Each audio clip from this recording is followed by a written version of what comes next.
Muy bien, estamos en contacto con la economista santafesina María Eva Bellini. Vamos a saludarla. ¿Cómo estás, Eva? Gracias por atendernos. Hola Andrés, a vos. Queríamos charlar con vos un poquito sobre lo que fue el acuerdo que alcanzó el gobierno nacional y el ministro Martín Guzmán con los principales acreedores. Estamos hablando de la deuda externa. Bueno, a ver, ¿por dónde arrancamos, Eva? ¿Cuáles son los puntos más salientes quizás de este acuerdo y que benefician a la Argentina en su conjunto o en lo que viene ahora, de ahora en más, en lo que tiene que ver con su plan económico? Bueno, principalmente una de lo que se puede decir que el acuerdo que se haya logrado es bueno, porque en primer lugar permite pensar hacia futuro, sobre todo en este marco que también ha modificado la pandemia, las prioridades políticas en la distribución de los recursos y las problemáticas que tiene que afrontar no solo el gobierno nacional, sino el gobierno provincial y los municipales. Por lo tanto, va a permitir tener es como, bueno, nos diagnosticaron tal enfermedad y bueno, ahora tenemos el diagnóstico y los pasos a seguir para ese tratamiento, ¿no? Entonces, bueno, uno de los problemas que teníamos que afrontar era la solución de la deuda. Ya sabemos que tenemos que afrontar un determinado cronograma de pagos, para eso hay que pensar con qué recursos se va a contar, Ujú. ¿no? Que lo que se tiene que propiciar ahí es una senda de crecimiento económico donde los recursos vengan a través del incremento en las exportaciones, Ujú. principalmente, porque es la manera genuina que tenemos las economías periféricas, que no emitimos la moneda extranjera como es el dólar, de tener esos recursos genuinos, ¿no? A diferencia de cómo fue los 4 años anteriores, donde los dólares que ingresaron a la Argentina y los que pudieron hacerse de estos fue a través del endeudamiento externo principalmente. Claro. Eso por un lado que permite justamente tener un marco de previsibilidad, de expectativas, que eso es muy importante para poder programar la política económica, no solo desde el gobierno, sino del sector privado, las mismas industrias y demás. Y en segundo lugar, la importancia del acuerdo es que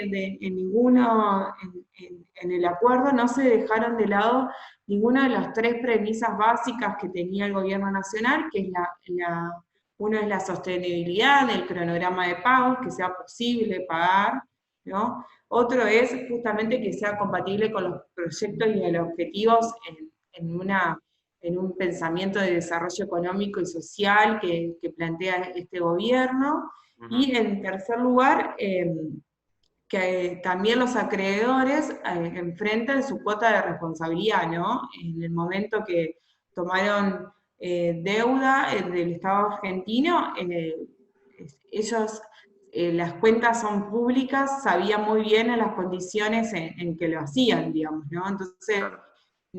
no le podían exigir al Estado.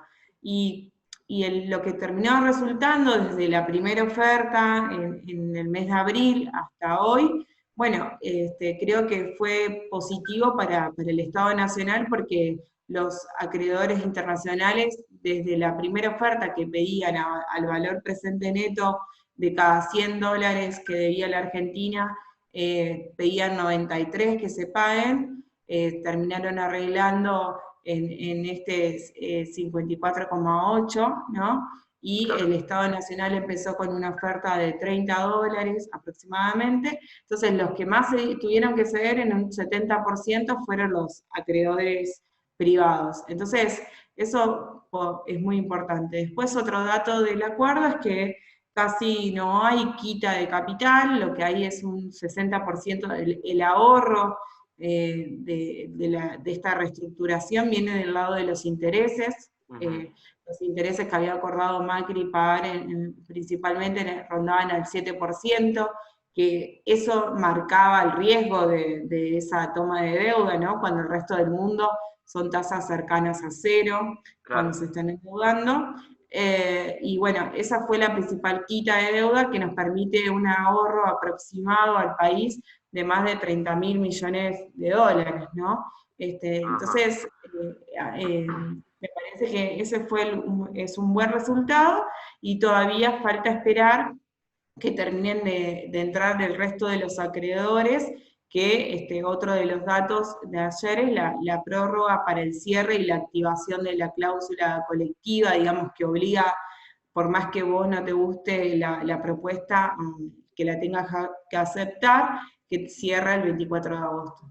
Claro, el hecho de que hayan aceptado quizás los más temidos o algunos de los más temidos, como es el caso de BlackRock, Eva, bueno, eso un poco anticipa que es probable que esta vez no tengamos tantos litigios o en el mejor de los escenarios no tengamos litigio. No, creo que eso justamente como ya accedieron los principales grupos, que son tenedores de tenedores privados, digamos, uno es como terciarizás hay privados que han comprado en deuda y después lo terciarizan en la administración de esa deuda a estos grandes grupos administradores que ya dieron el sí y por lo tanto, digamos, se entiende que el resto va a imitar porque son los grupos más grandes a nivel mundial y que tienen muchísimo peso en el sistema financiero. Por lo tanto, si ellos han dicho que sí, es claramente probable que tenga un buen resultado, digamos, para el 24 de agosto. Claro.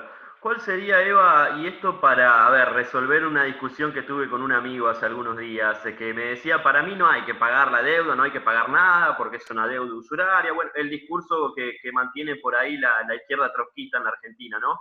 Eh, ¿Cuál sería una consecuencia o cuáles serían las consecuencias de Argentina, por ejemplo, o no pagar la deuda o en este caso haber entrado en default por no acordar con los acreedores? ¿Qué le pasaría a Argentina en un escenario que, bueno, aparentemente y por suerte no se va a dar? Bueno, primero y principal, a diferencia de otros periodos de endeudamiento de Argentina, esta es una deuda que fue tomada por un gobierno democrático, que lo eligió el pueblo, por lo tanto no es una deuda ilegítima, como sí podemos ver de periodos históricos nuestros, como fue la última dictadura militar, donde ahí sí ojalá algún día se investigue las personas que se han beneficiado de esa toma de deuda, ¿no? Pero por eso eso ya marca una diferencia, ¿no? En cada uno de los presupuestos anuales de la gestión anterior que fueron aprobados por mayoría, digamos, si bien la oposición no los ha votado, es la forma de transparentar la toma de deuda, ¿no? Del plan de gobierno, y eso también han salido, digamos, por mayoría, como nuestro sistema democrático. Por lo tanto, el Estado es responsable, digamos, independientemente de quién lo gobierna, de hacer frente a esos compromisos. Y en un segundo aspecto, uno puede realizar una investigación hacia adentro de, bueno, quiénes son los tomadores de bonos, ¿no? Porque dentro, como decía antes, estos grupos que administran esa toma de deuda, atrás de ellos hay personas físicas, ¿no? Entonces, pero bueno, eso es toda otra investigación que creo que es otro paso, si se investiga, digamos, quiénes fueron beneficiados también con la bicicleta financiera, si hay contradicción de intereses, eso va por otro carril. Y Claro. también, en tercer lugar, estamos en un contexto internacional de mucha caída económica y si nosotros no quedábamos en default, no podíamos acceder a crédito internacional. Pensemos que en casi todos los países el presupuesto que tenían de recursos los estados, hoy esas partidas se han reasignado a afrontar todo lo que conlleva enfrentar, en primer lugar, la pandemia en la asistencia, desde pagar más recursos para los mismos médicos o el personal de la salud, hacer hospitales, comprar más insumos sanitarios y toda la asistencia en términos económicos que se van a dar. Entonces, eso fue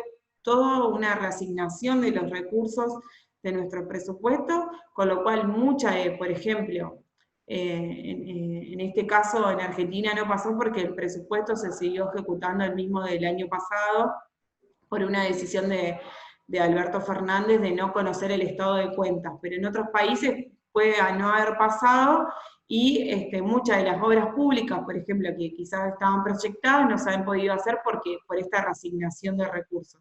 Entonces, el endeudamiento no es malo en un país, el tema es para qué se tomó deuda. Nosotros tuvimos 4 años de acceso al crédito, que en vez de aprovecharlo, imaginemos que si esos más de 300.000 millones de pesos se hubieran invertido en obra pública, o todo lo que demostró la pandemia que falta, ¿no? De infraestructura en conectividad, mejores servicios hospitalarios, etcétera, se hubiera invertido en ese sentido el agua, algo tan básico como el acceso al agua potable en muchos barrios, el descongestionar el hacinamiento de las viviendas, todo eso que lleva hoy tendría resultados a que mucha gente quizás desde que no se haya infectado hasta evitar la pérdida de vidas. Entonces, me parece que eso hay que mirar, ¿para qué nos endeudamos y qué hacemos con ese dinero? Y en esos 4 años anteriores se utilizó meramente para la especulación financiera, nuestro país no mejoró en eso.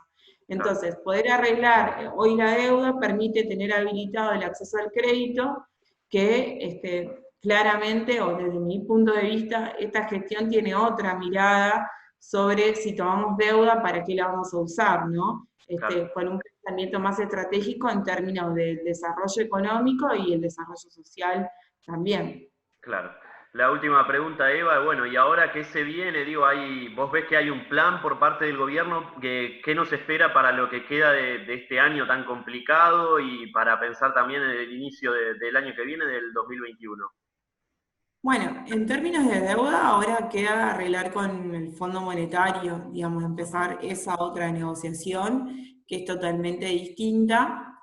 Y en segundo lugar, todavía la pandemia no pasó y no sabemos las secuelas en términos concretos que va a dejar, que van a ser graves, eso sin duda, y me parece que ahí, el intento de solucionar eso es para poder solucionar lo otro también, digamos, para luego abocarse de lleno en ese sentido, y me parece que el impulso ahí, el plan económico tiene que estar un poco, lo ha dicho estos días el presidente, en el crecimiento económico para que eso reactive nuestra economía. De hecho, que ayer se haya acordado la deuda y se relance el plan Procrear, que no hay nada que dinamice más la economía y que genere puestos de trabajo como es la construcción, me parece sumamente estratégico. Claro. Eva, te agradecemos por este contacto para la agencia de noticias DERF y bueno, seguramente te vamos a volver a molestar. Gracias. Gracias a ustedes. Chao, chao.